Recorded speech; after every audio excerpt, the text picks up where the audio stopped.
I want to talk to you about my friend Charlie Crawford. He's a 10-time NFR qualifier. Charlie Crawford, time to just shake it out and win. Got it on him fast, set There up. we are. Here's a day Nice money run. lead. You betcha 3-8. That's an absolute perfect run. Timing was perfect from the time the first swing is up. He's got the control.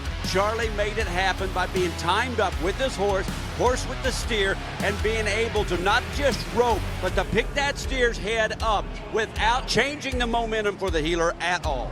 We know his beautiful wife, Jackie, all three of their beautiful children, the founder of the Liberty and Loyalty Foundation, which this year will exceed $1 million raised for military and first responders. I've said it 1,000 times. Charlie, it's time to rope, nod and ride, whip and spur. I want to welcome you to the Charlie Crawford Podcast. Let's ride. All right, Logue, thanks for coming on, buddy. Thanks for having me. So I've been working on these intros into my podcast and stuff here recently, and I figured you'd get a kick out of this. And, I've been trying to, I had one guy that was helping me with my marketing, and, you should introduce yourself like this, the intro into it, then a conversation intro, like how all these other guys are doing it. And I'm like, I've been listening to him here lately, and I'm like, that ain't me. That's not me. That's not me at all. Do you want to hear what my pitch was? Let's hear it. Oh, so here's Charlie Crawford here. This is my podcast, and we got Logan Medlin on, 4-time NFR qualifier on the heel side and 2-time college champion national finals. What is it? The intercollegiate champion? Yep. Yeah, that sounds like me, doesn't it? Yeah, that's not Chuck. I figured you'd appreciate that. What I should have probably had Coleman come and do it. I'm telling you, he can put a spin on something. He's a natural, talented broadcaster. Yeah, he can even make a guy like me sound pretty cool, like in an intro. A guy that's flies under the radar a little bit. I mean, let Coleman lead me in. He'll make me sound like a pretty accomplished, pretty cool guy. Yeah, I thought about that later. I was like, man, that would be cool. I should have had him on there. He could have nailed that intro. And he has I think a bright future when he does decide to quit rodeoing. Yeah, that would be a natural talent for him to broadcast. For sure. Yeah, I don't know what his plans are for sure when he gets done rodeoing, but I'm sure it'll be something in front of a camera, because he's very comfortable and he's very good at it too. Yeah. So. What's funny is him and Jackie, I think they roped together in high school up there in Oklahoma together. And, so Jackie takes the credit of making Coleman who he was. That makes more sense now. Exactly. Yeah. Well, she's been broadcasting now for Teton. Yeah. She's been broadcasting now for Teton and doing a lot of stuff for the American and broadcast. And I was like, I wonder what's something going up in the water up there in Oklahoma, because both of them are really good at it. Yeah, I know. That's true. I called Bob Tallman a couple days ago. And so I've been trying to get like a cool intro that's a little bit more me. And I talked to him the other day, and he's going to help me basically do an outline of, like if I was riding the box of the NFR again, and like announce something to where it's more me and it's more authentic. Right. And I sent him our run from the 2020 NFR, that round we won. Mm-hmm.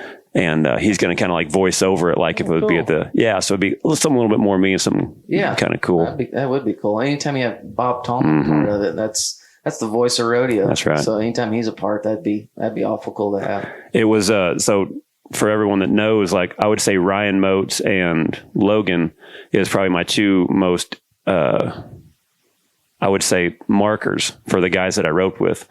Because when I roped with, things that I remembered, when I roped with Ryan Moats in 2013, that was my first round win. And my 60-second steer I ran before I won my first NFR. Well, I bought that steer. Yeah. And he's out there in the pasture. He's my adversity steer. Finally. I named him Finally. Well, when you and I won, I roped my last NFR. When you and I roped together, we won round 7. I bought that steer. So I got. What do you call him? Done. Yeah.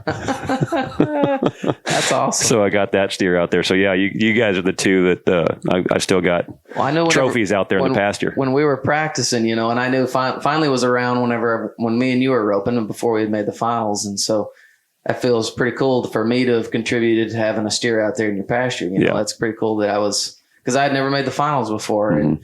And finally, I mean, I'd do anything to be able to make the finals and win one go around. I remember thinking that, and to get to add to your collection, that's pretty cool. Yeah, it was fun. We went out early, and my goal was both of our goals winning average. And then we went out early, and then I was like, man, I got 9 shots. I want one more. I want that steer. I want a steer. And then finally 7th round, the stars aligned where I finally got out good and give you a good look. And you spun the wheels off. And it was fun to be able to have that, to where at least when I went out and I had something where, I got 2 steers out there in the pasture, finally done. Finally done. Finally done. So that was awesome. Fun. But man, thanks for coming in. I know this time of year is busy. It is, man. It seems like this year's been busier than normal. I was telling Braley, my wife, the other day, I've been gone a lot. For the 1st of February, month of January, I was gone, whether it be to San Diego or, Odessa, Denver. I got, the weather wasn't very good here when I was in San Diego, so I couldn't fly home when I was supposed to. So I just flew from there straight to Denver. So I was gone for like 2 weeks straight there, and it's flown by. It seems crazy that we're already into February and San Antonio's starting, and and that's what everyone in Texas this time of year, January, February, and March, is stacked between. And it's not like you go into a lot of rodeos, but there's something every day, whether it's a rodeo or a jackpot. There's something almost every day of the week for these 3 months here in Texas. Yeah, it is. I mean, this is a good place to be. This is why I moved down here for this time of year. There's just so much going on. It makes you tip your hat to guys like Coleman that lives 7 hours from here.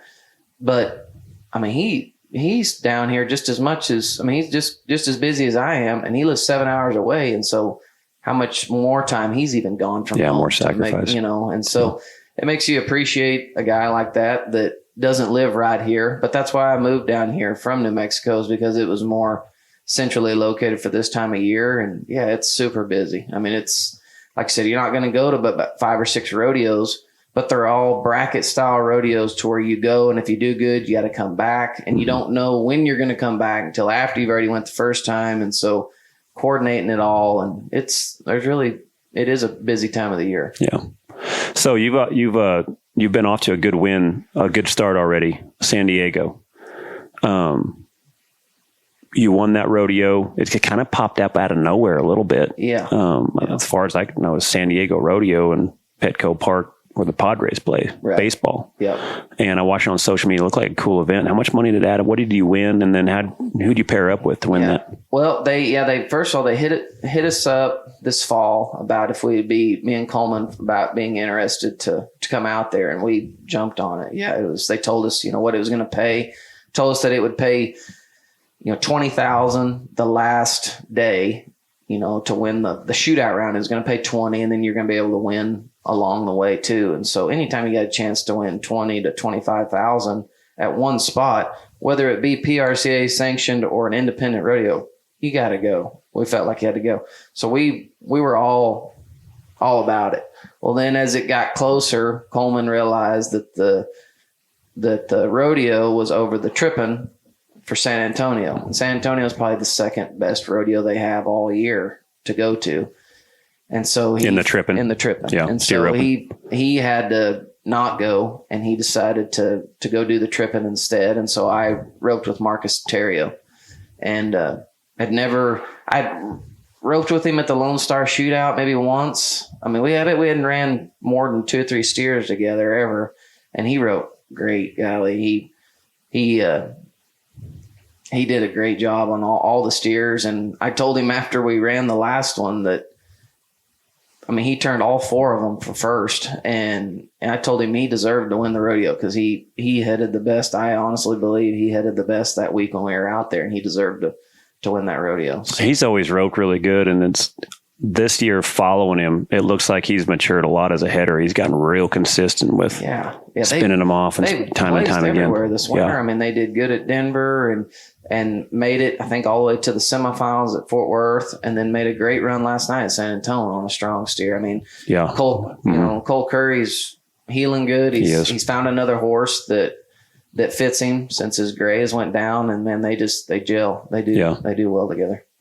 So that's odd that, California and that side of California and the bottom part of it, that's a lot of that part of the state votes on the other side of left even. Way off over there. And so it's kind of cool to be able to, what was the weather like? The weather looked amazing. The weather was amazing. It was in January. Yeah, in January. I mean, what a real cool place to have a winter rodeo. It was 65 during the day, as opposed to Denver. Yeah, and at night it would get down to upper 40s, right around 50, and that was right whenever it was so cold in Texas, and really, my wife was home by herself, busting waters and feeding. Yeah. And I was in San Diego. Yeah. And so people were roughing like, man, yeah, you were roughing how it. is she getting along? I was like, man, she's been a trooper. I just hope she's still there whenever I get back. So she did good. She had and then I got, my flight got canceled and I wasn't able to come home because of the weather. Yeah, it was rank over here. So she had about 5 days to a week right there in the middle of all that, handling it all by herself. And I knew she could handle it, but I think she was ready for me to be back. I'll bet. I had to get back. What was it like down there? Like it's kind of, you're in a city in California. Yeah, right.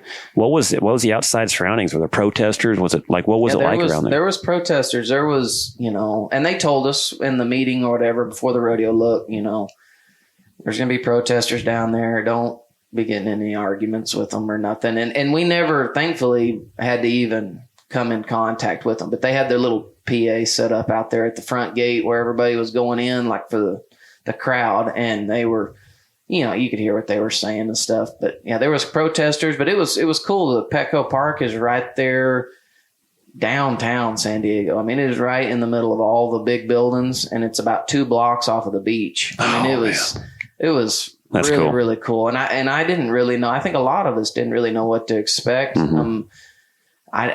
I honestly didn't. I knew what it was going to pay, which was awesome, but I didn't know what, like, the crowd. I mean, I didn't know having a rodeo there might be 500 people show up, in a stadium that holds 40,000. I thought, man, there may not be nothing to it. And so, but I was completely wrong. The first night, I think they said they sold 12,000 tickets or something like that. And then the second and the third night, they sold 20. I mean, there was a ton of people there. You could hear the electricity just watching on Facebook when I watch you run. Like, and everyone that I talked to, I was like, man, it looks really cool on Facebook. Like, it looked cool. Like, right. And they said, man, it was even better there when you were there. It was awesome. I mean, had a cool feel. Honestly, I've told people this, other than the NFR in Vegas, it might be the second coolest place I've ever ran a steer. Just the electricity. I mean, it even had a different feel than, you knew you were at the NFR when it was in Arlington, but I don't know if it was part of it being outside or what, but it was just a very cool setup. Yeah. It was a really cool event, and they did a great job of putting it on. They had a lot of people that turned out, that came out and watched, and I think it was pretty well received too. I tell you what, maybe the most event that the crowd got into the most was the calf roping of all events, and they loved it. I mean, just they got to watching the clock, and once they figured out what, a certain amount of guys moved on, boy, they would get into it. I mean, whenever they'd be flanking and stringing the front leg, they were hooping and hollering because they were watching that clock, and they were probably more loud in the calf roping than they were any other event. That's fascinating, because that's the one PETA really goes after, and all the protesters and things like that. And I think that shows how wrong PETA is, and they're trying to clean that up with, switching them instead of flipping them, and, and that's keeping what them on. They were turning them around, keeping them standing. Yeah. And it made for a good show. And those protesters are funny. I forget what rodeo we used to go to during Canby up there in Washington, up there by the border. Linden. And I remember a few times warming up, and I'd see a bunch of protesters standing out there. So of course I was bored, and I don't mind controversy. So I remember just loping over there, and hey guys, just loping up to the protesters, and like, what you guys up to? Yeah. What you doing here? What are y'all here for? Yeah. And I'd do you want to pet my horse? And some of them actually did. They're like, they're petting him, and I was like, hey, he likes being petted, and go ahead and pet him. And then I remember shooting the crap with them, and just like, so what do you guys don't like about it? And some of them had no idea. Right. You could tell some of them were just paid to be there. Yeah. And then they would come up with the flank strap around the bull's balls, or around the horse's balls. That's what makes them buck, and it's inhumane. And I'm like, you do realize, like, do you know what a mare is? Yeah. Exactly. And that's a female horse, and it has a flank strap, and they buck as well. So Right. And then I kind of explained to him, like, where you're ticklish at, above your belt line, Right. like same thing with horses and bulls. Like that's what makes them buck, and they're bred to do it. And so it was actually fun. Like some of them were actually fairly open-minded, Right. and just kind of went back and forth. And we obviously didn't talk about who they were voting for. Right. Yeah. That'd no take sense a lot offsetting longer. it. Yeah, you'd be there a lot longer if you got into that. But then some of them didn't want to hear it. They just wanted to throw arguments out there and stuff like that. But not all of them are that way. But it was kind of fascinating to sit there and just like hear the other side. Yeah, for sure. Funny. For sure. But so who puts that rodeo on? What is their motivation? Because it does not PRCA sanctioned. Right. They put up a bunch of money at a great event. Yeah. So is there more of them? Do we know anything? What do we know about that rodeo? They told us that they were planning on having more rodeos. And who's they? Kathy Grant and Jillian Grant, I believe, is who's the main masterminds behind it. C5 Rodeo was the big part of it, contractors, but the Kathy Grant and Jillian Grant is who I did all my communicating with. And Kathy Grant told us that they plan on having more events later on down the road. Now I haven't heard exactly when or where, but I think probably like anything, something that's this new, there's probably a lot of unknown on their end of the deal too. And they're trying to get the ball rolling. And so it's hard to probably throw exact dates out there, but man, anything that they're going to do, if it's anything remotely close to the way San Diego turned out, I'd love to be a part of, because they did a great job. I mean, in a very tough venue to have it, they pulled it off. And I wonder, because I know they'll be.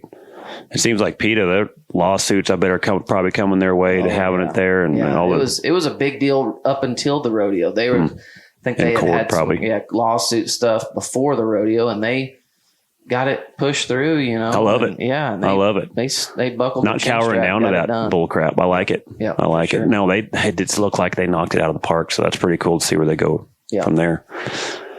So you just got back from the ranch? Yeah. As well as your busy schedule, you also branding seasons. Yeah, I try to go back and help Dad brand if I can. I'd like to go back. And now that I got a little girl that's almost about to be 4 years old, she loves going to the ranch and being out there and working cows and doing all that stuff. And so, I really do my best to try to take her back and experience that side of, growing up that I did when I was a kid, that she doesn't get to be around near as much because we live here, in Stephenville. But that's a side that I want to instill in her, and she loves it, horses, being outside. And so we actually had a break in the schedule where we had about 3 or 4 days off, and Dad could make it work on scheduling his branding then. And so we went out there and branded for a day, and we weren't out there very long, but we got to go out there and do that and help Dad a little bit. And so it worked out. I think when I see how people perceive you, a lot of people think of you as a very fast healer with very good horses and a roper. I don't know if a lot of guys perceive you as, you're a cowboy, like a straight up cowboy. What, third generations out there in Tatum, New Mexico? Yeah.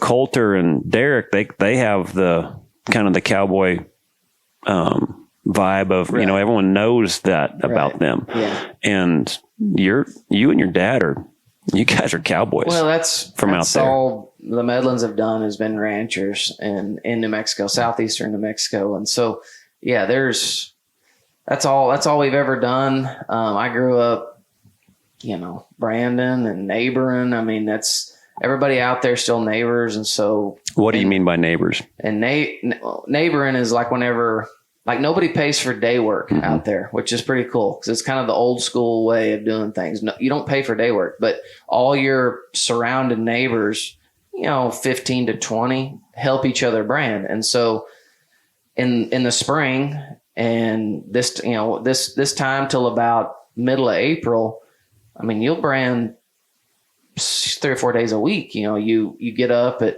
2:30 in the morning and you have breakfast at whoever's house you're branding at 5, have breakfast at 5, out the door, horseback and on the backside, as soon as the sun's coming up to where you can see, to where you can have them gathered brand a couple hundred by lunch and be done by noon, to where you let people go do what they got to do in the afternoon, like if they need to feed or whatever. And so nobody really goes past lunch, but you might, those big operators, or if they got a bunch of calves to brand, you might go to the same place 3 days in a row, but till lunch. And so I grew up doing that every year since I've been big enough to ride. That's me and my sister. That's what we did. And then you help people ship in the fall and how much of that branding do you think that helped propel your career? Because I've had a lot of healers that I've roped with, and I would always tell them, find a branding as much as you can, because some of the biggest playmakers that I've seen on the back end,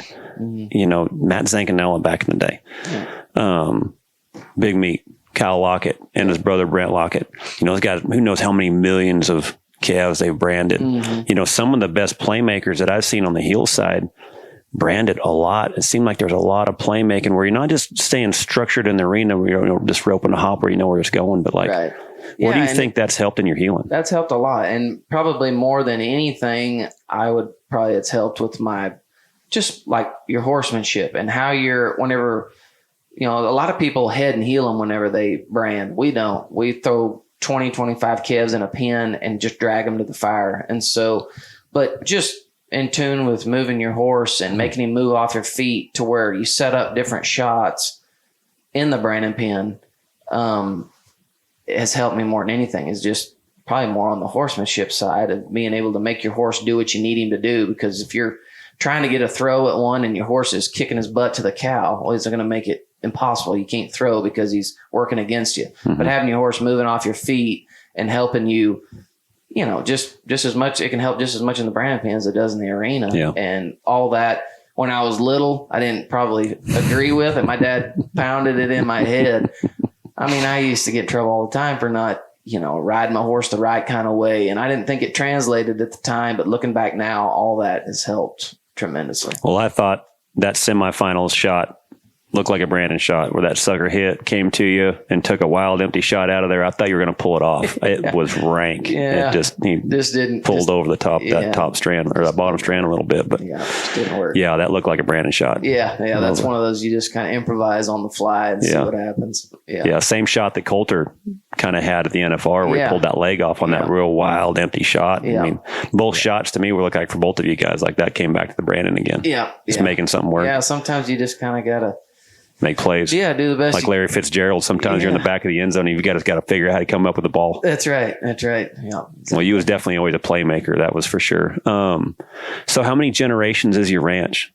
Well, in Tatum, New Mexico, correct? Tatum, New Mexico. Yeah. Right there in Lee County, north of Lovington, about 20 miles.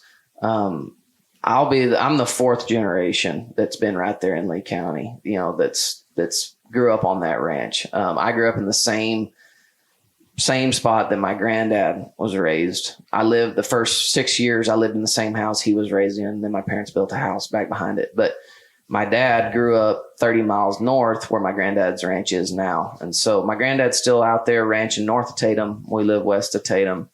That's all we've ever done. My granddad, my dad, me, all went to school right there at Tatum. Played football and basketball for Tatum. Is that where your mom teaches? Yeah, she's retired now. Retired. Yeah, that's where she taught for 32 or 3 years, right there at Tatum. And so, that's where the Medlins have always been from, and ranch. And until my dad started roping, my granddad never rodeoed or anything like that. My dad was kind of the first one to get into the rodeo side of stuff, and he kind of learned it all on his own. He taught himself how to heel. Kind of started us down, that avenue. And that was something I wanted to do growing up. And what made your dad want to go out there on the road? And then, cause your dad made the finals twice, 2 times. Yeah. 91 and 96. Yeah. I think, he never even healed till he was a junior in high school. He thought he was like most kids, thought he was a bull rider in high school. And how tall is he? 6 foot? 6'3". Yeah. Yeah. So I think he realized he wasn't quite the body build for that. And so he decided he wanted to heal.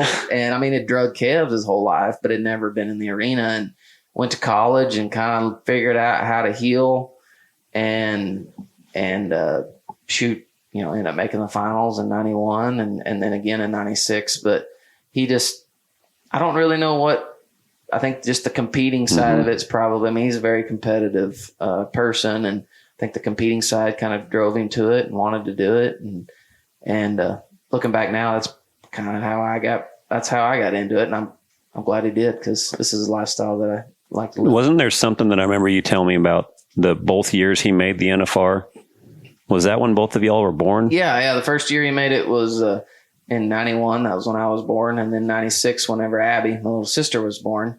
And then I never made the finals till Cameron was born with you in 2020. We made it. And that's pretty cool. Breely told me that after we made it in 20, she said, the streak's got to end, because if you're planning on making it more than 2 times, maybe you're going to have to be able to make it without having a kid. And so this family's going to have to be able to get past that. And so thankfully, almost just to show that, I was kind of glad to show that I could do it, because I made it in 21 and we didn't have a kid. So I was able to break the streak. That's pretty cool. Yeah. I remember the first time I met your dad was in Puyallup, Washington. And, I'd seen him, looked up to him a lot. Because that was my permit year in '96 up there in the Northwest, and I think him and Clayton or Sean Grant. Yep. Him and Sean Grant flew up to Puyallup and got mounted, and his partner Sean rode my head horse, and then I had to get the buck out of him. So that sucker would buck, but yeah, that's the first time I met him, and man, he was as cool as they came. He was so much different than the rest of the guys. Yeah. He felt like he had more. When you met him once, it's like you knew him forever. Right. And he was a cool cat. And, I remember getting to do some clinics with him later when my career progressed. But he was always somebody that, I looked up to when I was out there. His word meant something. Yeah. Yeah. He's he's the guy that, he don't really talk about his rodeo career or another. And not that it was, he'd be the first to tell you, it's not like it was a big illustrious career that had a lot of, but he did it and met the goals that he wanted to meet. And really coming from a guy whose family had no ties to rodeo. He was able to make the finals 2 times, teaching himself how to heel. And that's how they did it cool. back then. Yeah. That's pretty cool to kind of defy the odds and to make it in this lifestyle, in this world. Because me and you both know how it is. This industry is such a competitive, and it only gets more competitive every year, but it's hard to start from have no ties to it to be able to make it without some help, what I mean? And I know times have changed, but he was able to do that, and that's something I look up to him. I've always thought that was pretty cool. And one of the things too that I've noticed is, because I'll have a lot of clinics with young kids, and they'll ask about, how you make it and what are the, they don't feel like they're a part of it because they come from the outside, and it's hard to make it from the outside. And I'm like, honestly, you look at the guys that make it, most of the guys were outside of the industry. Right. Very seldom have I seen guys that grew up where their parents made the NFR, where the kids actually made it as well. You were one of them. What was it like growing up with your dad that's already been there, the NFR? How much did that help coaching? How much did that help with everything? And, what advice and things like that was he able to help you with? Yeah. That's something that I was very fortunate, growing up. Whenever I decided to heel, or actually when Dad decided I could heel, I tried to heel since I was a little kid, and he would never let me heel. He made me head for several years before I could ever heel. And I think when I was 14, 15 years old, I got to start healing. And so whenever I started doing that and healing, I had a great coach that could give me pointers on, kind of the right way to go about it. But as far as learning how to heal, but there's just no substitute. And he was the first one to tell me, I can't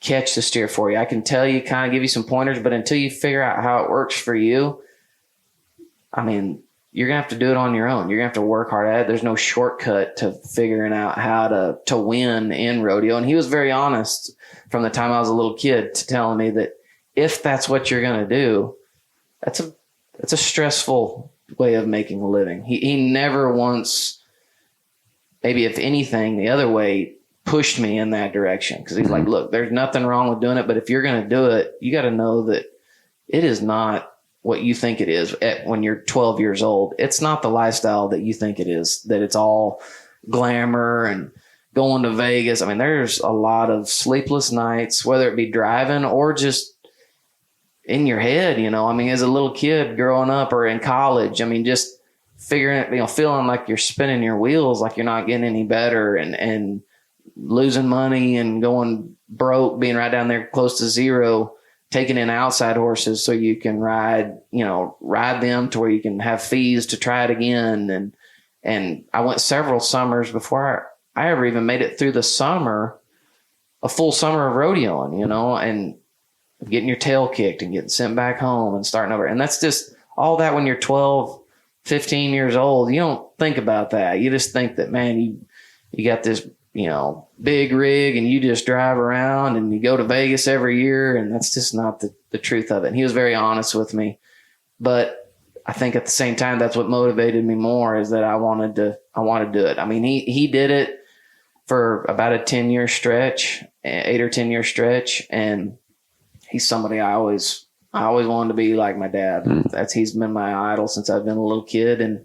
And the way he went about it, not getting wrapped up in all the side of rodeo that you don't want to be a part of. He kind of stood for what he believed in. Mm-hmm. And he got to a point where, you know, so just same as you kind of had a goal in mind. And once it got to that point and you had kids growing up, my dad had me and my sister coming up, he set all that aside to raise us. And mm-hmm. that's what makes me tip my hat to you as well as him. I respect both of y'all for that, because that's not easy to do, because it's something you've poured your life into trying to perfect and reach your goals. And whenever it got to that certain point, he was able to realize that, you know, it's not all about me. Yeah. You know, and that's something I respect. He was a man. He was always somebody that I looked up to, and I always remembered as like, he was a man. He was a guy that, like, when he had kids,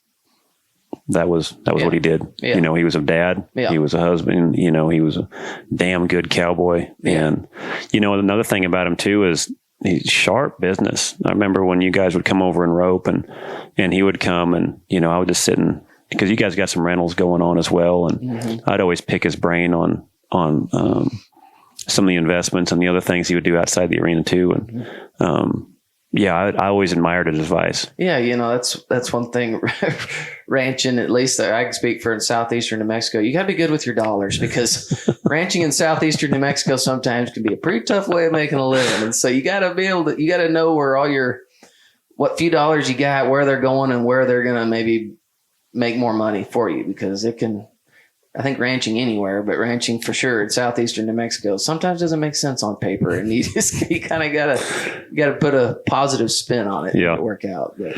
So you ended up roping your way to college. You know, that's one thing that is good about roping. One thing that is good about rodeo is that if you do a good enough job through junior events, through high school events, you know, especially in team roping where there's jackpots, you can be seen a lot in that light as well.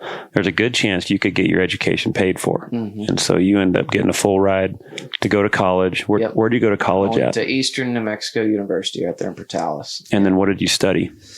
Ag economics is what I got my degree in.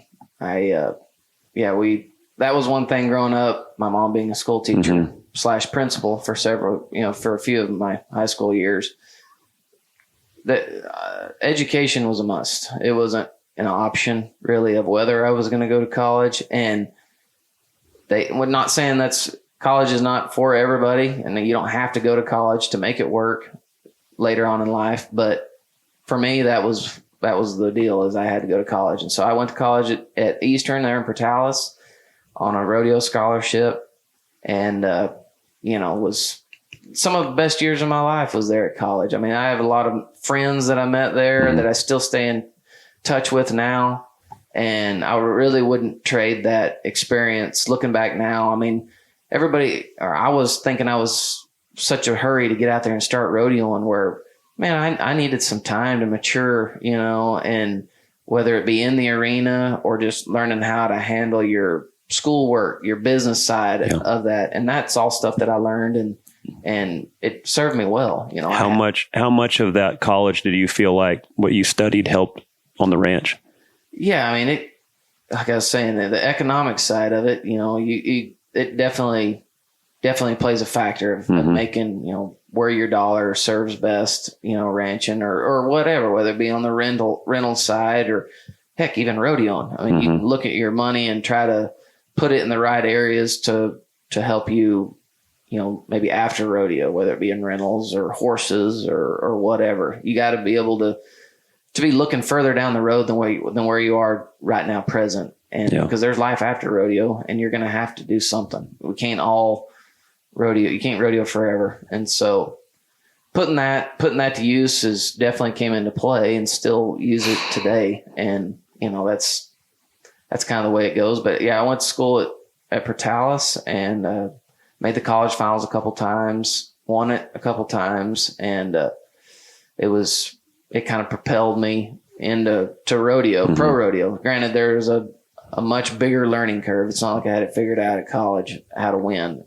But was that in Casper both years you won it? Yep, in Casper both times. Roped with Billy Bob. So Brown. The National Intercollegiate Champion, correct? Is what it was called. Yep. And so I won it my junior and my senior year. Junior and senior. You and Billy Bob. Me and Billy Bob. Yeah. And then how much confidence did that give you? You felt like, because you're right there toward the end of like, you know, you go through high school. I'm sure you probably won state. Yeah, one state. In New Mexico. Yeah. Then you go to college, win the nation twice. Because that's the last peak that you can have before. Now it's time to go ahead and you're with the Wolves.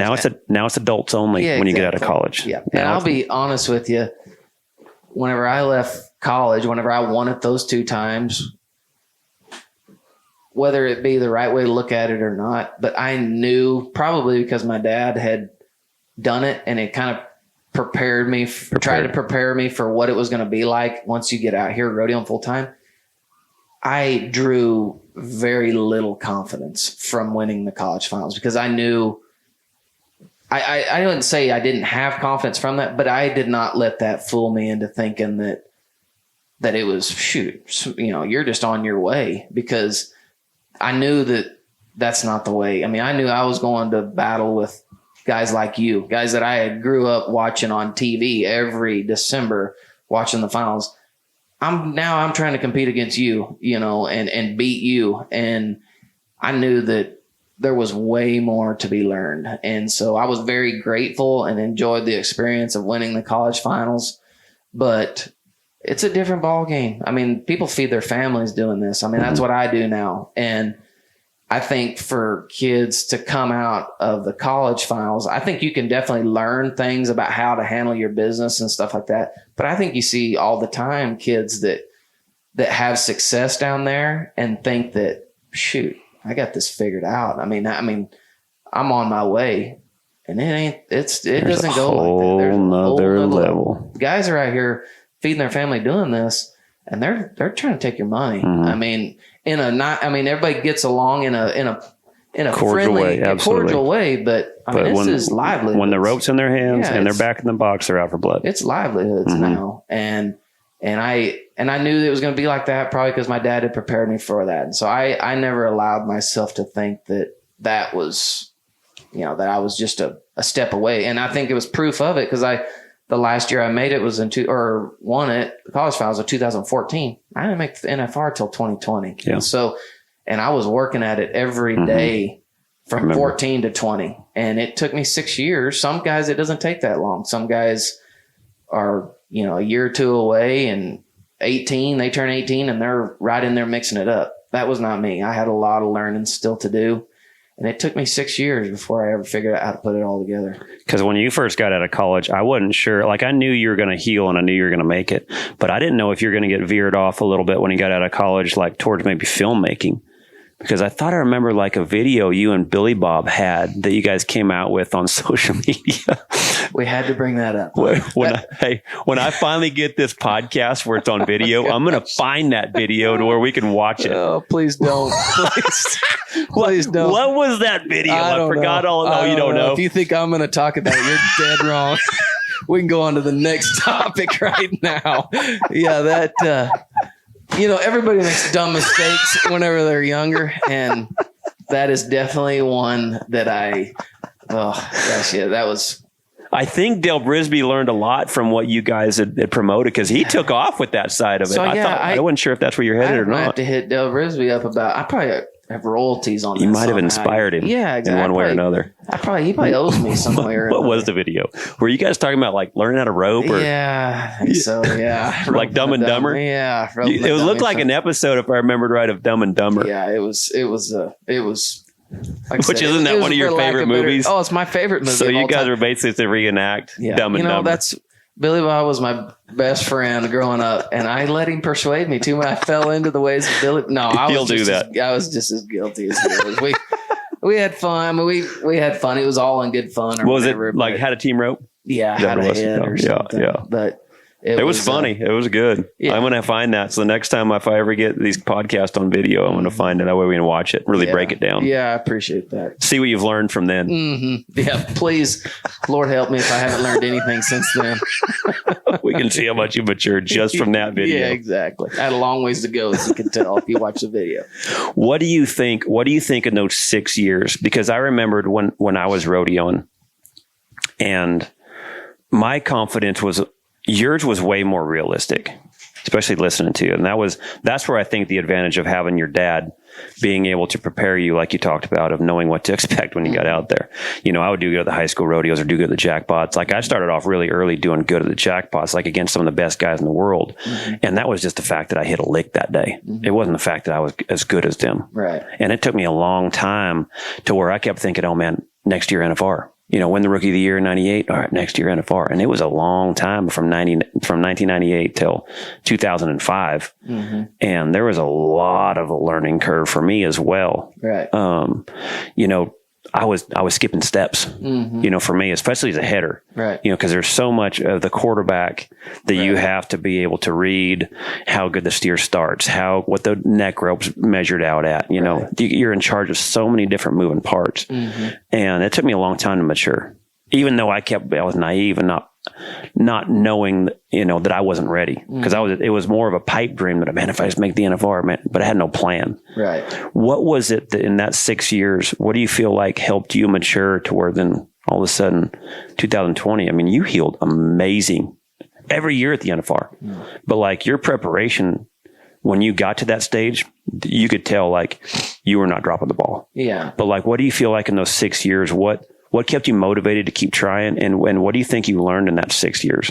Yeah, I think more than anything is a huge part of it for me was the horse that I had. Obviously, I needed to get better with my heeling, and position and stuff like that. But it was a straight God thing that whenever I won the college in 2014, I guess, on a horse that was a very nice horse that I'd had during college. I sold that horse because I was broke, had no money, moved down here to Stephenville, was going to try rodeo. Rodeoed 1 year, went broke. And so I sold my good horse because I just had a feeling that he wasn't the horse that I needed to take me to the next level. And so I sold him one day, and on the same day picked up Drago. Some good family friends of ours told me that they would let me try Drago at the time. What year was that? 2015.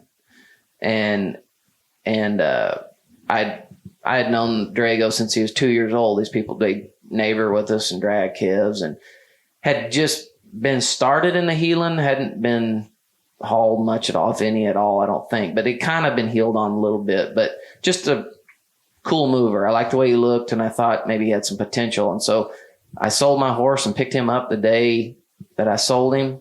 I tried Drago, and they let me try him for month, just some good friends of ours, and I just kind of went to heeling on him, and that was like in probably June or July. What was he that you seen about him? He kind of looked the way that, he's 14.2. That's kind of the way I like one about that size. Always had his tail tucked, always had his butt underneath him. He was kind of built to, have his head up and be easy for him to get on his butt. And I just liked the horse, just kind of was always drawn to him. And Rusty and Nikki that owned him, Rusty and Nikki Henner, they owned him, and they had little girls at the time, which are high school now. But they wanted to keep him for maybe a breakaway horse. It's kind of what they had in mind, but he was just bronky enough. Remember him? He was, quirky. He fit the rodeo world because he was tough enough to take the hauling. Yeah, I remember he was just bronky enough, but they finally decided he wasn't going to work for them. So they let me try him. And I picked him up, and a month later, Brady Tryon asked me to go heel for him in the Northwest in 2015. I didn't rodeo at all that year in 2015, but I didn't go that summer at all. I stayed home, built my place, worked on my place at home, and rode some horses. But I took Drago. He was greener than a gourd, and I took him up there because he's the only thing I had. And I went up there and heeled at 10 or 12 rodeos in the Northwest, and that's what I rode pretty much until 2 years ago. I mean, I have had some other horses that I rode some, but when the chips were down, Drago's pretty much what I've rode until a couple of years ago. And he's, since went on, it's kind of crazy to think now, just a ranch horse from right there in Tatum, New Mexico, but he went on to win Horse of the Year twice and second another year. And, not that I've had some big glamorous career or anything to this point, but anything that I had won of anything, of any substance till about a year ago, I was riding that horse. I held everything. And I remember that's kind of when I started really noticing you start progressing was when I started seeing you on that horse. Yeah. Yeah. He made my career. He turned my career and got me going in the right direction and allowed me to know what you were looking for, like the feel you get whenever you ride one, that's the right kind. And since I rode him, he's helped me make the little bay that I ride now, that I ride most of the time now. What's that horse's name? Cantina. There's been a couple of times I've had to take a second look watching it on social media. That's not Drago. That's right. Cantina. Yeah, he looks like he's bay and a star strip on his nose. And then they work a lot. Yeah, they look. And he looks watchy too. Yeah, he's just. I guess he's 8 now, but he's full of energy. He's better whenever he's tired. Yeah. He's at that stage. So you kind of got Drago was the same way. You almost lucked out to where you almost have the same horse again under him. Yeah, exactly. That's pretty cool. It was the same way. Drago, I got him when he was 6, and it was till he was 8 or 9 before he finally felt like he got solid. Yeah. And that's kind of where I'm at with Cantina right now. He's 8, and there's still times where I think whenever I tell Breeley this all the time, when he's 10, he's going to be a really cool horse. And he's made a very nice horse. I really think he's going to be something very good. Hopefully he stays sound and everything. I get to use him for a long time, but he won 3rd in the voting this last year, his first year that I ever took him all as a 7-year-old. As a 7-year-old. And so, and there was some very cool, very nice heel horses in there this year. And I was very tickled that he even made the list. So that was what is Drago bred like? He's out of a high caliber Curtis stud. I mean, it's a lot of stuff you never heard of. On the bottom, he goes back to Freckles Playboy way back. But you look at his papers, you wouldn't recognize much about it. It's just some people that he's actually raised right there in Clovis. Some people raised him right there and had some mares. And I kind of did some research and found where he came from to see if that guy had any more horses. Yeah. And they cut that stud. Drago's dad. Dang it. They bred 2 years. They bred mares to him for 2 years, and they end up cutting that stud because all of his colts would buck. And so they got sick of all of his colts bucking, and so they cut him. And I mean, at Drago, he'd buck for a while. Yeah. I mean, he bucked me down a couple times whenever he was younger, and he had that in him, but there's no more of those horses even going around because that stud they said would throw some bucking son of guns. So it is funny when you look at some of the warrior mentality horses that were rodeo horses. They almost had to be as tough as us. They had to sit in that trailer. He's a tough son. That grit, you had to have that, because some of them almost pampered show horses sometimes don't last, take it very good out there because it's hard. It is hard. And he's been a warrior. He's been drug around this world 5 or 6 times. I mean, I rodeoed all year on him for 5 or 6 different years, and still, thankfully, I still get to use him some. He's kind of got a little bit of soundness issues now, kind of some knees that are starting to give him a little bit of problems. But if you don't use him all the time, you can still use him. Manage him. Yeah, manage him. And so like I'll be riding him at San Antonio this next week. Yeah, he's good. He's still awesome whenever he's feeling good, and he's been sound here lately. And I was watching that run you guys made in the short round at San Diego, and he can still haul ass and get around him and set him up. Yeah, Even with the age and the he's awesome. It's one thing whenever you ride him, you don't have to worry about your horse at all. I remember noticing quite a bit when we were buddied and you were roping with Billy Bob, and he looked good. And I always liked him, and he had that look. You know, he looked like a heel horse. Right. He carried himself with confidence, like you said. The tail was always tucked. He rode and he moved like a heel horse. And then I think the first time I got to see him behind me, I think, was when Joseph got on him at Ogden. Yep. And when I watched him come in there on him, and I was like, oh yeah, that son of a gun's real good. Right. When you and I got the chance to rope, I was like, that was the one thing I remembered was like, I remembered how that horse came in, and that feels like it would be a good fit. Right. Because like when I can see one come in, there's a certain thing they have to do to kind of hang out with my style. You know, I don't come back just great a lot of times. And so one has to be fast enough to get around. Right. You know, sometimes I don't always bring them to you. And that sucker was fast enough. When they're fast enough and they get in a certain spot for me, they almost set up the corner. Right. And he had that. Yeah. He was an athlete. He was awesome. And Joseph rode him several times, you know, throughout the years, and other people jumped on him and rode him. And usually you can tell when a horse is pretty good, pretty easy to get along with, because everybody that ever rode him got along pretty good. Yeah. You know, everybody caught on him pretty easy. It wasn't like I don't ever really remember anybody getting on him and it just being a train wreck. Yeah. Everybody kind of got along pretty easy with him. Guys that never even swung a leg over him would jump ride him somewhere, and shoot, a lot of guys placed on him. I mean, he's a super easy to ride, and I'd like to say I took the credit for making, but I didn't. I had to kind of pattern him a certain way, but he's just been one that's he had the tools that you needed to be able to have a good product at the end. Right. But the one thing that I remembered was when I was roping with Joseph and you were in the rig, you and Joseph talked a lot.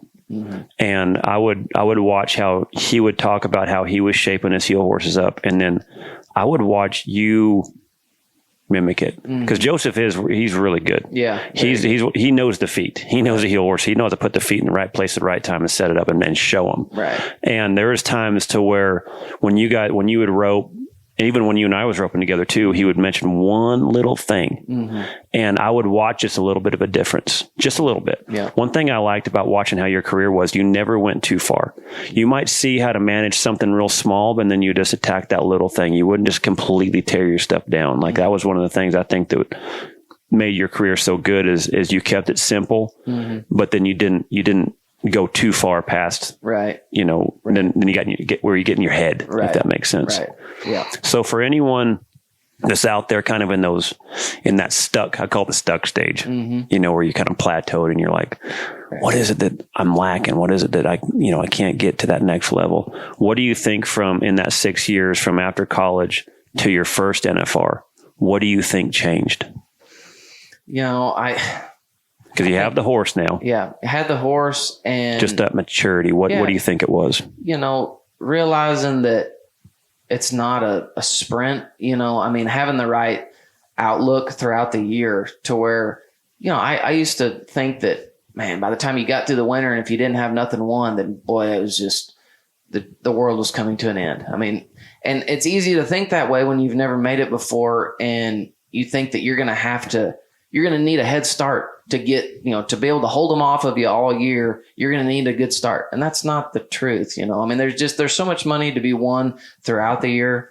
And I know it's cliche to say as far as letting the last one dictate what the next year, you know, if you mess up on the last one, not letting it dictate the next one, but there's a lot of truth. I mean, there's just, you get out there in the summer. I mean, we've got our spots. I mean, thankfully, a lot of the places I stay at now was because I had met those people from roping with you, whether it's Rick Montera's, or, I mean, there's places like that throughout the year that you can go run a few, Ryan Forstrom's in Boise.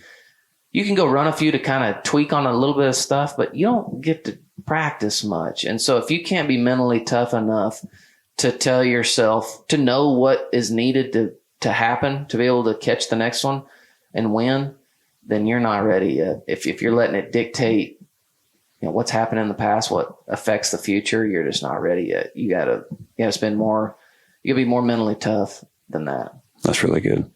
I totally agree. Mm-hmm. Yeah, that maintenance throughout the summer in those people's places that we stay, it takes a lot of time to be able to kind of get exposed to that, to know where some of those places are, because those are huge. Being able to let your horse out, being able to relax for a little while, being able to practice, knowing how much to practice, how to maintain that stuff. There's so much to that. Yeah, for sure.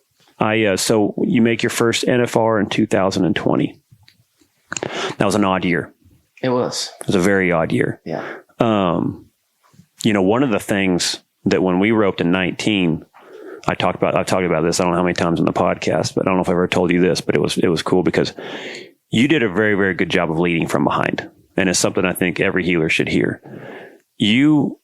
When we got done in 19, I didn't know if I was going to retire or not, because I roped horrible that year. There was one thing that I was still trying to work on the reaching, where I was still trying to get my horse to go to the steer, not away from it, where I could set up that shot and start bringing steers back to the healer. Like, that was the one thing I was really, really working at.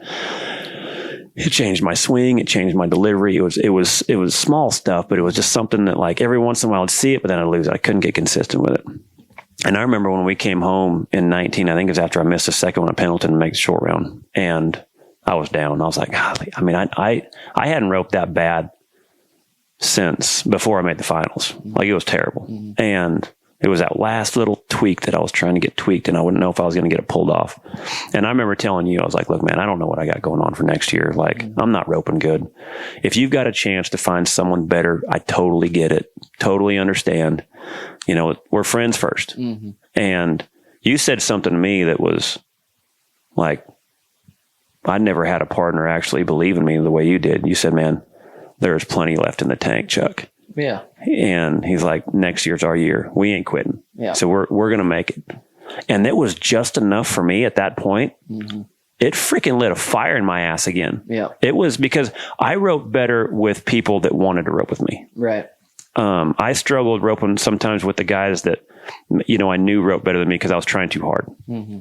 And when I was able to rope with guys who wanted to rope with me, I was so much more comfortable. I was so much more being able to kind of lead the team. Right. But when you said that little, I remember we come back to Albuquerque and threw a 3.8 or 3.9 on him, and went to some fall rodeos and did good. And it was like, started seeing and believing like, hey, we're a team. Right. It was really cool. It's one of the few times I felt that, to where there was no pressure. Right. We were building as a team. You were always on time to practice. Every time we would practice, you were on time, you were ready to go. But we didn't practice just all day long. Mm-hmm. Like, our practices were probably a couple hours, but it was very, very quality, very high quality. Right. And every time the day before, what time are we practicing? What's your plan? Like, you wanted to rope as much as I did. Right. And it was so cool to where when we roped together that next year in 2020, I never felt stronger. Right. That's probably the best I ever roped in my life. Yeah. And then we hit the ground running. We had a great winter. I mean, I think I remember keeping the track. We were 14 out of our first 16 rodeos. We won money.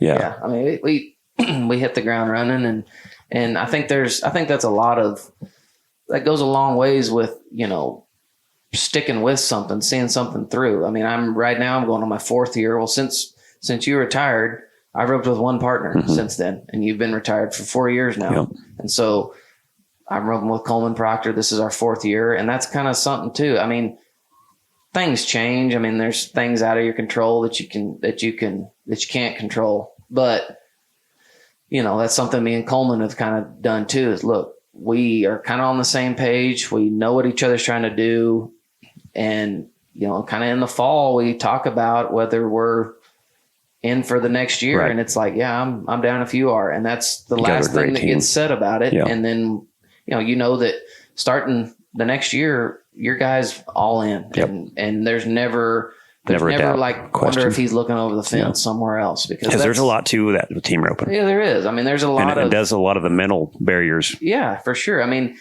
if you think, if you think your partner might be looking over the fence, it makes it hard to do your job as really good does. as you can. And that's something that I That's tried so true. to do, is be a partner that isn't making your partner worry about whether you're, looking over the fence or not, because I don't want that either. And I get it. Some things happen out of your control, but that's something I try to stick with is, see something through and finish something that you start. If you really believe that it can happen, be a team and work at it. That's when I felt your dad kind of pop out. Like when I was talking about when I first met him, he was a man of his word. And then when we roped, you were the same way. And I was so comfortable with that. Right.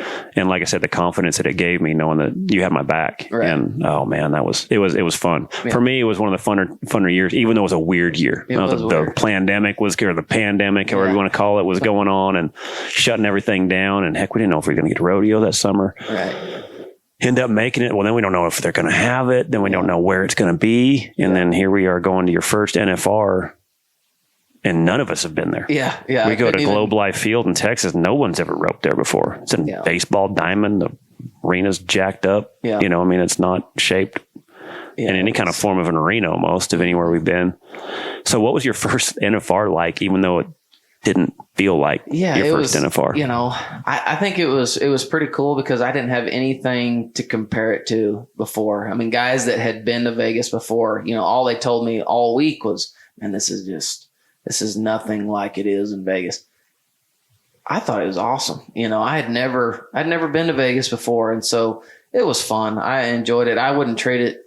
Wouldn't want it any other way for that to be my first one, because that was something. There was only 15 of us that have ever got to do that. Right. And we got to be an elite group right there. Yeah. We'll go down in history as the one set of team ropers that got the rope in the NFR and Globe Life. I mean, I know they've since now added the American and stuff, but that's a separate deal. I mean, that's an elite group. And that was something that we'll always get to say. And something that sticks with me. I mean, the go around that we won that year, that was the first go around, obviously, that I had ever won. And that's still the buckle I wear to this day is that's cool. People ask me, well, crap, you've been 3-5 in Vegas and won go rounds, and those are all special to me too. But to get to win one, your first one, and in Globe Life, in that year, that just has always meant something kind of special to me. And that's still the buckle I wear today. Yeah. That's cool.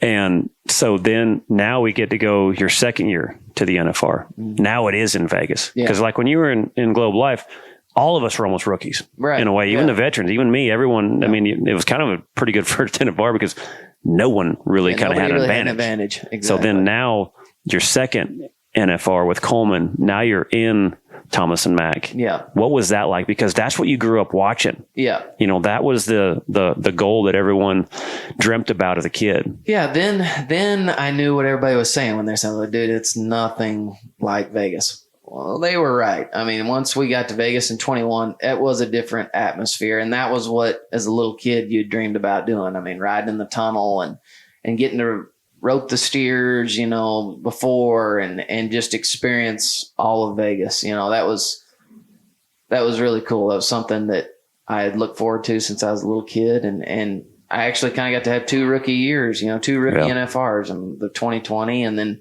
another one in 21. I think there may have been more, but I think Peyton Bray, we were both in the same boat. We had made it the year before, and then that was our first one. And then in 21, so we kind of both had the same outlook at it. And we've talked about it a little bit before, it was kind of cool. Kind of got to be a rookie 2 times, and it was, it was fun. And it helped. I think it helped like it did in 2020, roping with a guy that had been there. But Coleman had obviously been there before. And so, preparing, I had never prepared for the Thomas and Mack, but he had. And so he, I could kind of lean on him on some of the stuff the ways we needed to go about it as far as preparing. And he, he was a crucial part in giving me confidence once I got there to feel like I, had a good game plan. Yeah.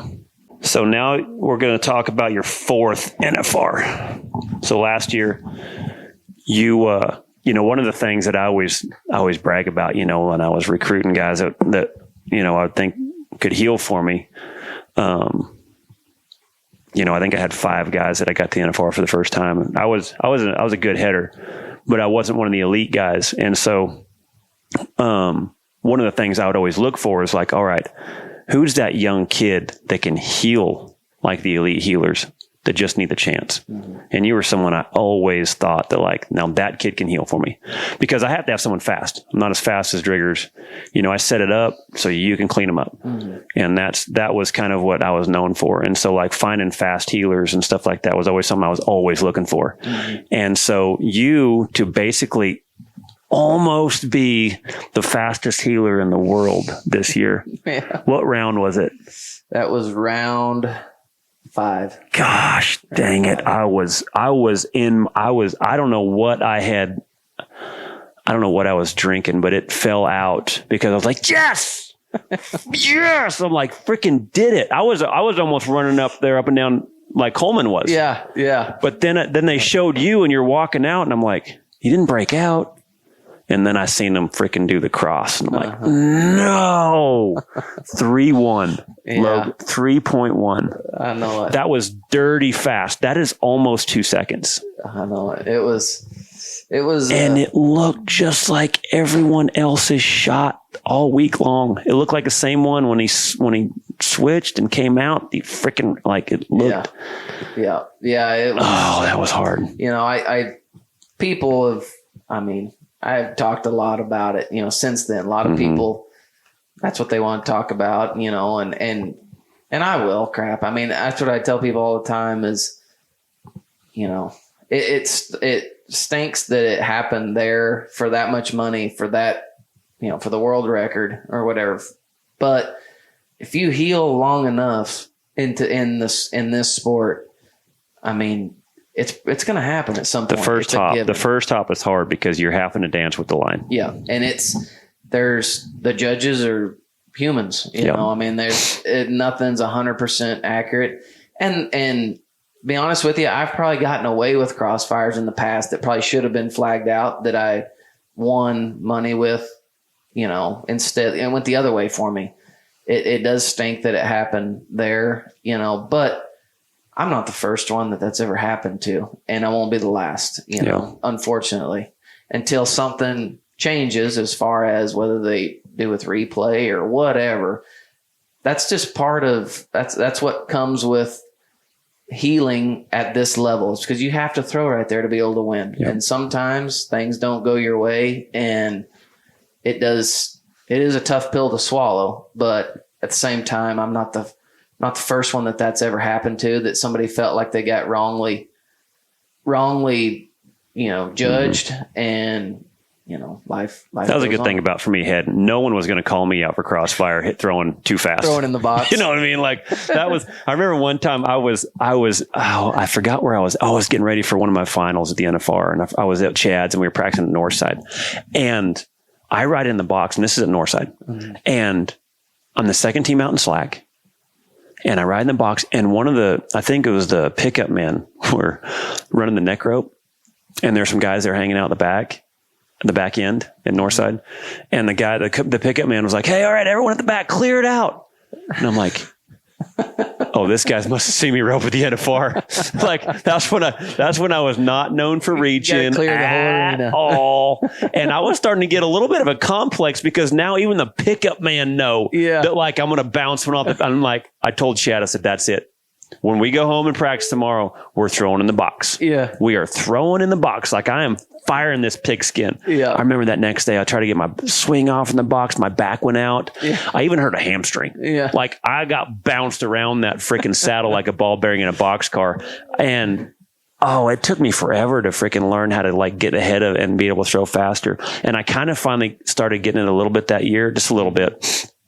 And I remember we were at the production meeting at the NFR and the judges were talking about guys throwing too fast in the box. Yeah. They said, we're going to, I don't know if they're flagging you out, but they're going to, I think it's going to be maybe like a barrier or a penalty or something.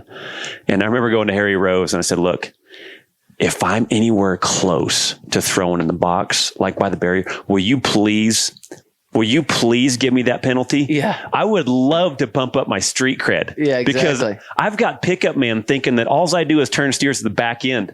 I said, they must have ESPN and watching the NFR because even the pickup men know I throw slow. If I'm close, just please flag me up. I would love to bump my street cred up. There you go. Well, that's where you got that. Yeah, the world record holder and get flagged out. Yeah. What do you think? Because as we watch the NFL, I don't watch NBA anymore, but you probably still do a little bit. But I was watching a little bit of the playoffs at in the NFL, and the amount of times that you would say, all right, that running back, that was a first down. The ball was past the marker. And then sure enough, you'd watch the replay and you'd see where that knee was down, and it actually was exactly where the ref put it. Right. That happens more times than not. Right.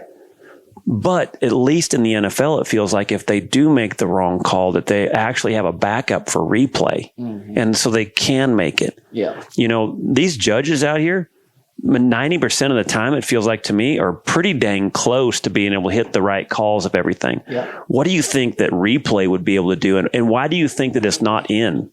Why do you think that we don't have, as far as technology has come, right? Why do you think them judges don't have the backup to be able to have instant replay? I don't know really what would be the explanation, because my dad said that, or you talk to people that have rodeoed for 15, 20 years, and they say, Luke Branquino said that back, whatever year it was, that it cost him a world title in the steer wrestling.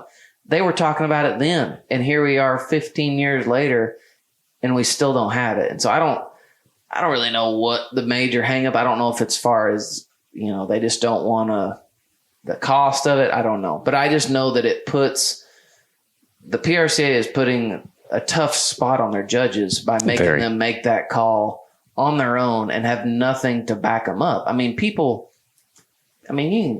don't try to get on Facebook, especially after that round, whenever I got flagged out. I knew that there was going to be plenty said, without me or Coleman, anybody saying anything That's about wisdom. it. There was going to be enough that was being said. So, everyone talks about don't at Thanksgiving and Christmas not talk about politics and religion. Yeah. Hey, for Tropers, politics, religion, and crossfire. And crossfire, yeah. It can go a lot of different ways. I knew there was going to be plenty of people that were probably going to, voice their opinion. Yeah. And so until after the rodeo, I never really even looked at all that stuff. But you get on there and you can see, and everybody just roasting the officials, about, they ought to be fined, for making. That's not going to help nothing. They're not. I knew both of the judges that were involved with that call, and they're friends of mine. Mm-hmm. And I knew they were not out for me. They made the call off of what they saw and what they believed. I firmly believe if they would have seen replay after, they probably would have changed it. If they wouldn't have, that's fine too. They're the judge. They're the ones to decide that. But to just stick them out there on an island with no replay and just expect them to get it right every time, that's not even fair to them. And I agree. I wish everybody would just take a step back as far as pointing it at the judge, because they're human. They're Absolutely. human, and they're trying to do the best that they can.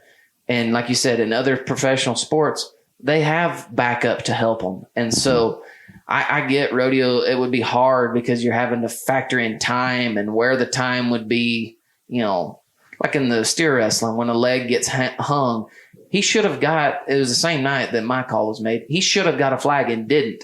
And I get there's got to be angles. It's tough to get the right angles. Get the right angles. And then to figure out when the leg came out, where the clock actually, I know there's lots of things, but I feel like we could figure something out. They've figured out a way in all other sports. Truly agree. And I get it. You probably can't have instant replay at, Cleburne, Texas, but there's a number of rodeos that we go to that has the technology that, they show the rodeos on those angles. So they already have cameras there. Yeah. Even if you just had it replay at the 10 biggest events that we go to, plus the finals, that would be at least a step in the right direction. And so I don't really know why, if you were a sport, why you wouldn't be pushing for that, because that's just going to progress the sport and make the sport better. And that's what we're all here for. Yeah, I totally agree. I also think too that I think in the team roping, I would think it'd have to be bar none on what's the biggest controversial call in team roping, and that is the crossfire. Yeah. And then, so Caleb Driggers isn't he the team roping director now? Right. Yeah. So I did notice where he did get in there and tried to make it a little bit more updated on the crossfire. Mm-hmm. Is that correct? Yep. So what is basically the wording of a crossfire now? Compared to what it was? I think the way it reads, you might have to double check, but if the head is in control and the hips have changed direction, moving in a forward motion. And that's just to try to help. I mean, it's not really changing the rule but it was supposed to help on, I think the old rule had something about where when the rope is released from the hand, well, you can't ask a judge to be watching when you turn loose of it and at the same time being, watching the steer as when he's turned. But now I think it's more off of when the rope is hitting the legs. As long as the steer is turned or is having the hips are in a forward motion when the rope hits the legs. Well, now it just gives the judge one spot to be able to look at, and that's the whole idea behind all of that. To make it simpler. Yeah, to make it simpler, And I feel like it was worded in a way to help. I think last year there was a lot of variation as to which judges looked at it. So, I would agree. There was places we went where you could. I think I went and watched at Tremont. And I'd be the first one to tell you I won Tremont this year, and I threw fast. Well, I was watching it, and I was like, man, things have changed since I was rodeoing because I'm not sure if that was. Right. Yeah. If that felt pretty close. I don't think the rule was ever put in to get it to that point, but it was maybe misinterpreted or interpreted a different way by certain judges. And I think maybe since then they've Driggers and them has tried to kind of get everybody more on the same page. And I'm hoping, and I really do believe that this year you'll see a more consistent. But at the same time, they're not going to get it right every single time. Well, imagine how much they could if they had replay. Right. Imagine how much they would be able to slow it down and watch it. It would just be so much easier for them, I think, even to be able to judge. Because you watch those pro officials in NFL, they've gotten pretty dang good at seeing like where them things are. Right. I think a lot of it too, and they're not scared to make a call because then it's like, they'll go with what they think they saw and they'll make the call, and then they know that if I'm wrong, we'll get it right. And it's not like I think he was down here. Yeah. It's like, well, then that creates a whole nother controversy because somebody's like, well, you didn't make that call very. So 2 runs before that. Emphatic. Yeah. You sounded like you were a little on the fence. Well, heck yeah, he's on the fence because he's afraid he's going to get blasted. The rodeo official by whichever way he calls it. Yeah. Or if he could just make his call confidently, and whether they reviewed it then or after the event or after the rodeo, as a contestant, we don't care when you do it. It's not like I don't care. I'll let somebody else take the victory lap as long as you get the call right, whether it's even if it's after the rodeo, because I totally agree with that. I mean, that's because I don't see any of these judges like trying to pull money out of anyone's pocket. Like they are truly trying to make the call, but man, what would it do if they have that opportunity? Because I think it would make the calling so much easier. I think they would develop a better eye. They would also be able to talk to you. Okay, so once that original switch, then it comes out, like they would be able to get so much better at it, and because they could see it. There's other associations. Yeah, the IPRA I think has it. WCRA has it that have figured out a way to do it. And I get those events are at one spot. But like I said, we're not asking for there to be replayed 80 of them that we go to, but I don't think it would be hard to imagine having it at 10 of the biggest places that we go all year, 10 or 15 or whatever it was, to where, I mean, it's a difference of 31,000 is what the difference was for me. I think like Luke Branquino was a difference in a world title. I mean, there's a lot of, and that's just one we can think of. Yeah, exactly. And there's many, many others. And so I don't know. I hope that something gets done. I don't really see how they could think that it doesn't need to change as far as the PRCA, but you know how that goes. And we're both on the same page. Like when you and I talked about, talking about the the controversy of the call, we're both on the same page. We're not blasting the judges. Right. We're good friends with all these judges. Yeah. And so it's literally like we get frustrated for them. Right. That it's not something that would make it easier for them. Yeah, they're just out there on an island. Yes, exactly. And it is way too much is expected of them because totally agree. It doesn't matter which Monday morning quarterback guy that off of Facebook that thinks he knows best. If you put him in their spot, he'd make the same mistakes. We all would. Oh, We're absolutely. all human. Absolutely. I mean, it's not, there's nobody that would get it right every time. You know what's funny? So I listen to Jordan Peterson every once in a while. He's kind of a philosopher of this era a little bit. And, you know, he was talking about the political spectrum of how, you're going to laugh because you know exactly where I'm going with this. He actually talked about how like the political spectrum was designed to where the liberals and conservatives actually need each other. Because he talked about how conservative ideas are really, really good because those guys are almost like who you'd put running the business. Like those guys are the CEOs because they drive down the same set of tracks and never waver to the left or the right. They just keep on doing the same thing over and over and over again. Yeah. Like how you'd want a CEO to run your company. Right. And they talk about how the liberals, they're the ones that have creative ideas. Right. You know, they're the iPhone, right. You know, energy ran cars, you know, they're always like, you know, as much as you like Starbucks or whatever. I mean, their coffee is pretty good. It's not the same black coffee. Right. And it talked about how they need each other because they said if conservatives don't evolve, then they end up being like newspapers where everyone gets their news off now Facebook or whatever, you know, the landline payphones, you know, all those things. If you don't evolve, you end up being left behind. Right. And then it also talks about, you know, I mean, we can get political now real, but you know, like the liberals kind of almost staying in check to where now you're not confused on what gender you are, you know, where they gone too far, right. You know? And so to me is like the PRCA is like, they've gone down the same set of tracks because there's no competition. Right. No one is competing to take on the PRCA because they're non-touchable right now. So it's curious to see like where these rodeos like San Diego that are peaking up. I've heard of other rodeos that are kind of starting to come up. Right. The WCRA has implemented replay and the IPRA. So there's a little bit of competition coming. And to me, that would be nothing but great news for the PRCA, in my opinion, where it might maybe start making them evolve and trying to make rodeo a little bit easier because it's frustrating for the fans to watch that call get pulled out of your hands. It's frustrating financially because rodeoing, we know how hard that is anyway. To pull out 31 grand out of somebody's pocket's hard. Right. You know, and that's not even counting what it could have did in the average. Right.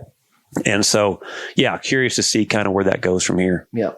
Yeah. But I think those new rodeos popping up are going to be. Yeah. I mean, it just, you know, all those different rodeos, different associations is what they're just trying to better the sport. Yeah. And that's what's most important is that the sport keeps getting better. And it has gotten better in the last few years. I mean, it pays better, but you know, let's not be afraid to make it even better, you know, and to cross every T and dot every I, you know, if there's a way that makes sense to make the sport better, let's explore those options. Yeah. Yeah. Because the NFL does, I mean, they do it every year where they're always looking at new rules that's going to make the game better, safer, and things like that. And I just don't feel like we kind of have a lot of that going. I could be wrong. And any judges or any, you know, in the PRCA, if we're talking about your well house, love to have you on. Right. Love to talk about this stuff. Yeah. Love to be able to get it out there and hear your guys' side of the story too, because we're just kind of coming from our side. Right. But it does seem like a guy could get there a little bit faster. Yeah. You know, being somewhat of an NFL fan and then you being a big NFL fan as well, Cowboy fan your whole life. And kind of came with some pretty cool colors this year at the NFR. All the family, Cowboy jerseys, that had your back number on. Around. One that the Cowboys played they played the Eagles, I believe is who they were playing, and they stuck it on them. I didn't get to watch the game obviously because we were at the rodeo, but my wife and my little girl had Cowboys jerseys with my back number on, and then had my name on the back, like where the name would be, and then I won the round that night, so it was a great night. That was cool. Around. Yeah, that was cool, man. It was. I mean, thought like this was going to be the Cowboys' year. I mean, a lot of ESPN, a lot of everything that, I mean, I don't watch as much ESPN, but just the vibe everywhere, like kind of had that feel like this was the year. Yeah. Man, it had to suck that you guys had to put your jerseys in the box a little bit earlier when you guys played my Packers again in the freaking playoffs and we handed it to your ass. Be honest with you, we expected it. there's different kinds of Cowboys fans. I think there's some that are realistic and some that aren't. And I would like to think that I'm a realistic Cowboys fan. I'm a diehard. Don't get me wrong. Yeah. I'm a diehard fan. But I've been at this long enough to know they'll break your heart how it ends. Yeah. I'm strictly going off of my fandom is based off of what I heard it used to be like. And so I know no different than the way it's been this year and many years before. So, maybe one of these days before I kick the bucket, I could see them win. If they do, I can guarantee you one thing. I will be one of those people that will be at the Super Bowl parade. I'll be one of the 100,000 that show up. But if things don't turn around, I may never get there. And for whatever reason, I've raised my daughter to be a Cowboys fan too. I don't know why you'd wish that on your child, but I've screwed up in parenting and made her a Cowboys fan too. So I feel like I might be setting her up for the same heartbreak. That was funny because I didn't have zero expectations for my Packers this year. Mm-hmm. When they got rid of Rodgers, and I watched Jordan Love play last year, I wasn't a fan at all. Did not think he was anywhere remotely close to being that level of a quarterback. Mm-hmm. In the first 5 games, I think I was pretty close to being right. Mm-hmm. It didn't look that great. And I was just kind of watching from the outside. Well, then all of a sudden I hear about this Thanksgiving Day game when they played the Lions, and the Lions were stout this year, and they beat them. Yeah. Then I think I heard the next week, then they beat the Kansas City Chiefs. I don't know what red pill this Jordan Love took. Well, and then, wherever he gets it, we need to send him down here to Dallas and let our players. I tell you what, when I texted you when the game started, I was like, all right, what kind of wager we got? You texted back, how about a steak? Yeah. And I'm thinking, with my odds. Salisbury steak is what if I lose, we'll go to Waffle House. You know what I mean? We'll just throw us out some steak and eggs, something easy. And I think right about the time you texted me, how about a steak? I think we scored. Yeah, right there. It was that fast. I was outside. I knew I was about 15 minutes late because I don't remember what I was doing. But I was like, and you're texting me, and I no more send it. And I walk up the steps and poke in there, 7-0, down 7-0. Boy, that worked out good. Yeah. And I was thinking, all right, well, this will at least keep me engaged in the game. Yeah. Well, then all of a sudden, God dang, it's pretty much about to blow the whistle, and we're about done with this thing. And I went from thinking, Waffle House, hey, when you up at Fort Worth, let's go over here to Del Frisco's. I know it. Let's go get a good steak. You're going to have to get in line because I owe a lot of people a lot of steaks. Oh, that's awesome. Well, man, I wish you nothing but the bestest luck, man. It's been great to watch your career. God dang, you're healing good. You're healing so good. It looks so good. Oh, thank you. And you're one of the guys now, and it's been fun to watch. And I'll be rooting for you from the sidelines for sure. Well, I appreciate it. Thanks for having me. You bet. Thanks for coming on.